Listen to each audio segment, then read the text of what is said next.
ಕಲ್ಯಾಣ ಮಂಟಪಕ್ಕೆ ಚಪ್ಪಲಿ ಹಾಕೊಂಡು ಬರಬೇಡಿ ಅಂತ. ಆ ವೇದಿಕೆಯಲ್ಲಿ ಅಗ್ನಿ ಪ್ರತಿಷ್ಠೆ ಆಗಿರುತ್ತದೆ. ಅಗ್ನಿಯಲ್ಲಿ ಭಗವಂತನ ಸನ್ನಿಧಾನ ಇರುತ್ತೆ, ಪರಶುರಾಮ ದೇವರ ಸನ್ನಿಧಾನ ಇರ್ತದೆ. ಅಗ್ನಿಯನ್ನ ಸಾಕ್ಷಿಯನ್ನಾಗಿ ಇಟ್ಟುಕೊಂಡು ವಿವಾಹ ನಡೀತಾ ಇರ್ತದೆ. ಬ್ರಾಹ್ಮಣರು ಬಂದಿರುತ್ತಾರೆ, ವೇದದೋಷವನ್ನು ಮಾಡ್ತಾ ಇರ್ತಾರೆ. ಅನೇಕ ಜನ ಮುತ್ತೈದೆಯರು ಲಕ್ಷ್ಮೀ ಶೋಭಾನೆಯನ್ನು ಪಾರಾಯಣ ಮಾಡ್ತಾ ಇದ್ದಾರೆ. ಅಂತಹ ಪವಿತ್ರವಾದ ವೇದಿಕೆಗೆ ಚಪ್ಪಲಿ ಹಾಕಿಕೊಂಡು ಮೇಲೆ ಬರ್ತಾರಲ್ಲ ವಿಶ್ ಮಾಡ್ಲಿಕ್ಕೆ, ಎಂತಹ ದರಿದ್ರ ಇದು!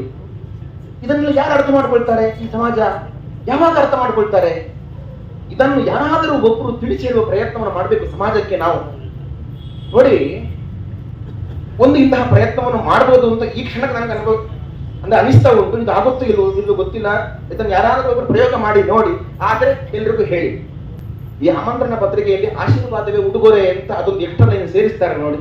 ಅದರ ಕೆಳಗೆ ಇನ್ನೊಂದು ಹಾಕಿ, ಕಲ್ಯಾಣ ಮಂಟಪಕ್ಕೆ ಚಪ್ಪಲಿ ಹಾಕೊಂಡು ಬರಬೇಡಿ ಅಂತ.